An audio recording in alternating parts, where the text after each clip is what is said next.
नमस्कार स्वामी भक्तांनो, आज आपण या व्हिडिओमध्ये पाहणार आहोत मकर संक्रांती 2025 यंदा कशावर आलेली आहे किंवा संक्रांतीचे वाहन, वस्त्र, पूजाविधी याची संपूर्ण माहिती आपण या व्हिडिओमध्ये पाहणार आहोत। तसेच यंदाच्या मकर संक्रांती दिवशी कोणता रंग आपल्याला वर्ज्य आहे तो सुद्धा आपण इथे पाहणार आहोत। त्यामुळे व्हिडिओ कुठेही स्किप न करता शेवटपर्यंत पहा, जेणेकरून सर्व काही महत्त्वाची माहिती तुमच्यापर्यंत पोहोचेल। माहिती जर तुम्हाला आवडत असेल तर व्हिडिओला लाईक करा। चॅनलवरती तुम्ही जर नवीन असाल तर चॅनलला सबस्क्राईब देखील करा। तर हिंदू धर्मामध्ये मकर संक्रांतीच्या सणाला विशेष महत्त्व आहे। सूर्य हा दर महिन्याला आपली राशी बदलत असतो। जेव्हा तो मकर राशीत प्रवेश करतो तेव्हा या शुभ योगाला मकर संक्रांती असे म्हटले जाते। म्हणजेच सूर्य एका राशीतून दुसऱ्या राशीत प्रवेश करणाऱ्यालाच मकर संक्रांती म्हणतात। तसेच या सणाचे वैशिष्ट्य म्हणजेच हा सण 14 किंवा 15 जानेवारीला साजरा केला जातो। यंदा मंगळवार दिनांक 14 जानेवारी 2025 रोजी मकर संक्रांत आलेली आहे।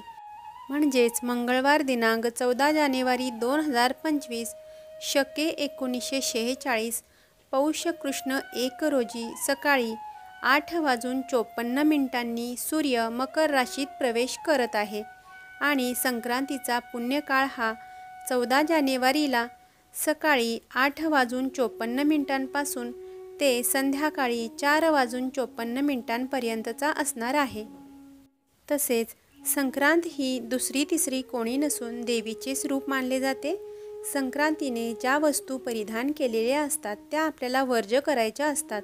आता सूर्याचे मकर संक्रमण बालवकरणावर होत असल्याने वाहन वाघ आहे आणि उपवाहन घोडा आहे। संक्रांतीने पिवळे वस्त्र परिधान केलेले असून हातामध्ये गदा घेतलेली आहे। केशराचा टिळा लावलेला आहे। वयाने कुमारी असून बसलेली आहे। सुवासाकरिता जाईचे फूल घेतलेले आहे। पायास भक्षण करीत आहे। जातीने सर्प आहे। भूषणार्थ मोती धारण केला आहे। वारणा व नक्षत्र नाव महोदरी असून सामुदाय मुहूर्त 45 आहेत। ती पूर्वेकडून पश्चिमेस जात आहे व वायव्य दिशेस पाहत आहे। आता यंदाचे संक्रांतीचे फळ काय असेल ते आपण पाहूयात। यावर्षी संक्रांतीने ज्या वस्तू परिधान केलेल्या आहेत त्या वस्तू महाग होतील आणि जेथून आली आहे तेथील जनतेला सुख प्राप्त होईल। या काळामध्ये तर दानधर्माला खूप विशेष महत्त्व दिलेले असते। या काळामध्ये एखादं नवीन भांडं किंवा गाईला घास, तीळ, गूळ, शृंगाराचे साहित्य ज्या महिला हळदी कुंकवासाठी वापरतात या गोष्टी दान करण्याला अतिशय महत्त्व आहे। यामध्ये कोणतीही गोष्ट तुम्ही एखाद्याला दान करू शकता। आता संक्रांतीच्या दिवशी आपल्याला सकाळी लवकर उठायचे आहे। स्नान वगैरे करून पहिल्यांदा सर्वात आधी सूर्याला जल अर्पण करायचे आहे। या दिवशी सूर्यदेवतेला जल अर्पण करणे अतिशय महत्त्वाचे मानले जाते। त्यासाठी तांब्याचा तांब्या घेऊन त्यामध्ये पाणी घेऊन थोडे हळदी कुंकू आणि लाल फुले वाहून सूर्याला जल अर्पण करायचे आहे। सूर्याला जल अर्पण करत असताना ओम आदित्याय नमः या मंत्राचा जप आपल्याला करायचा आहे। त्याचप्रमाणे आपल्याला सूर्यदेवतेचा कोणताही मंत्र येत असेल तो सुद्धा इथे म्हटला तरीही चालेल। तसेच संक्रांतीच्या दिवशी पवित्र नदीमध्ये स्नान करणे खूप शुभ मानले जाते। या दिवशी जर आपल्याला पवित्र नदीमध्ये स्नान करता आले तर अतिशय उत्तम, आणि जर तशी सोय नसेल तर घरातील आपल्या आंघोळीच्या पाण्यामध्ये थोडेसे पांढरे तीळ टाकायचे आणि थोडंसं गंगाजल मिक्स करून त्या पाण्याने आपण घरामध्ये आंघोळ करू शकतो। त्याचे सुद्धा आपल्याला कितीतरी पटीने पुण्यफळ मिळत असते। आता संक्रांतीच्या दिवशी आपल्याला घरामध्ये कठोर बोलणे टाळायचे आहे। तसेच वादविवाद करणे, भांडणे करणे, वातावरण अतिशय अशुद्ध बनवणे, उणे धुणे बोलणे, शिव्या देणे किंवा एखाद्याला काहीतरी बोलून हसणे अशा पद्धतीची कामे आपल्याला अजिबात करायची नाहीयेत। घरामध्ये शांतता, आनंद आणि शिस्त ठेवायची आहे। तसेच सर्वांना तिळगुळ घ्या, गोड गोड बोला असे म्हणून तिळगुळ द्यायचे आहे। मनातील कटुता काढण्यासाठी संक्रांतीचा सण हा अतिशय महत्त्वाचा मानला जातो। या सणाच्या माध्यमातून आपल्यामधील जे काही गैरसमज असतील ते दूर करण्यासाठी आपण तिळगुळ घ्या गोड बोला असे म्हणून प्रत्येकाला मनवण्याचा प्रयत्न करत असतो। त्याचप्रमाणे या काळामध्ये गवत कापणे, वृक्ष तोडणे किंवा कोणत्याही झाडाला हानी करणे ही कामे वर्ज्य मानली जातात। तसेच गाई म्हशींची धार काढणे हे सुद्धा शास्त्रामध्ये वर्ज्य दिलेले आहे, परंतु काही कारणामुळे आपल्याला ते जर काढावे लागत असेल तर करू शकतो। त्याचप्रमाणे दात घासणे हे सुद्धा वर्ज्य आहे। तसेच ब्रह्मचर्याचे पालन करता आले तरी सुद्धा जरूर करायचे आहे। या सणाच्या दिवशी घरामध्ये सुगड पूजले जातात। काही जण याला खण सुद्धा म्हणतात। प्रत्येक सुवासिनीची 5 सुगडे म्हणजेच 1 खण असे मानले जाते।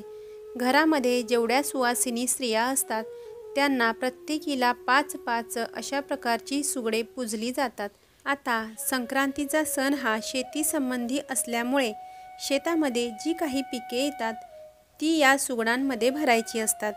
त्यामध्ये गव्हाच्या लोंब्या असतील, ज्वारीची कणसे, भुईमुगाच्या शेंगा, वाटाण्याच्या शेंगा, ऊसाचे गरे, गाजराचे तुकडे, बोरे, पेरूचे तुकडे, तीळ, गूळ यामध्ये भरले जाते।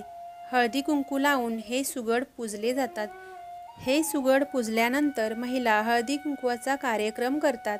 त्यावेळी एक सुगड वाण म्हणून दिले जाते किंवा वंसा त्यांच्या ओटीमध्ये घातला जातो आणि त्यालाच तर खरे वाण असे म्हणतात। तसेच पंढरपूरच्या आई रुक्मिणीला सुद्धा हे वाण देण्यासाठी महिला गर्दी करताना दिसतात। या दिवसांमध्ये महिला खूप आनंदी आणि उत्साही असतात। हे हळदी कुंकू मकर संक्रांतीपासून रथसप्तमीपर्यंत चालते। या दिवशी काळे वस्त्र परिधान करणे अतिशय शुभ मानले जाते, परंतु या दिवशी संक्रांतीने पिवळी वस्त्रे लिहिलेली आहेत, त्यामुळे पिवळा रंग आपल्याला चुकूनही या दिवशी घालू नये। पिवळ्या रंगाची वेणी, फुले आपल्या केसांमध्ये घालू नये। घरामध्ये पूजेमध्ये पिवळ्या रंगाची फळे किंवा फुले आपण वापरू नयेत, एवढी काळजी आपण घ्यावी। या दिवसापासून दिवस हळूहळू मोठा होत जातो आणि रात्र हळूहळू लहान होत जाते।